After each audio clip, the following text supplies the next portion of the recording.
Do you want to talk about some football? Welcome back to Big Stevie Cool 1872 and a Rangers takeover involving the San Francisco's 49ers investment wing is expected to be completed between April and June. Sources close to the negotiations have said. Now, I may sound out of it for the next few days because I picked up a concussion. Aye, and I say picked up a concussion like it goes around like a cold. Basically, swung my head back sitting down on the couch and cracked my head. Full pelt at the back of the telly, not the telly, the unit, the table, whatever you want to call it. And Jesus Christ, folks, back of my dome is near hanging off. Concussed, fighting through it, you know the score.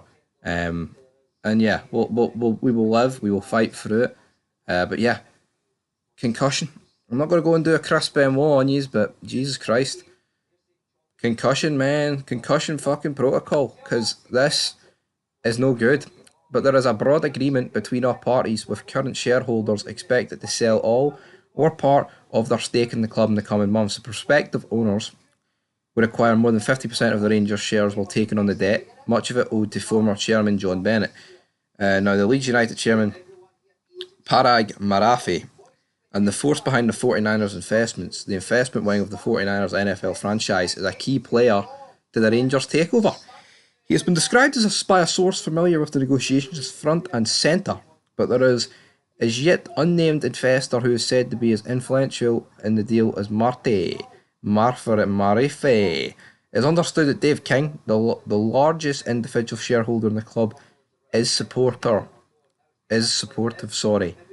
of the takeover. Now, the South African based businessman spoke last year about how he believed investor fatigue had set in at the Scottish Premiership club.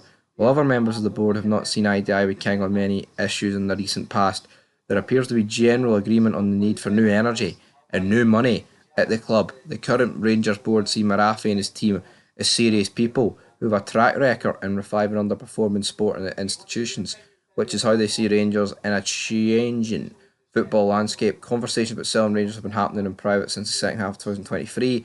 Since that point, there's been a growing acceptance at the club by those in charge of running out of road in terms of energy and finances. So, here, I'm going to welcome this. The fact that they're going to take more than 50% of the shares while taking on the debt that's owed to John Bennett.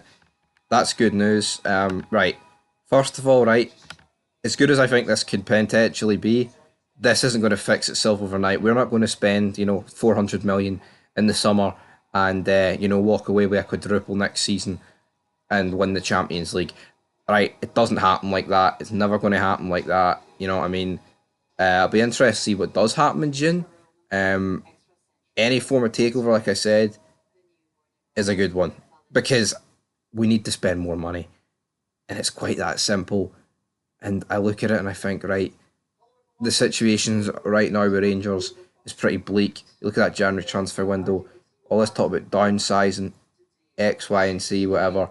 I think if the San Francisco 49ers took over, there would be no excuse not to sack Philip Clement. So that would be a massive plus point.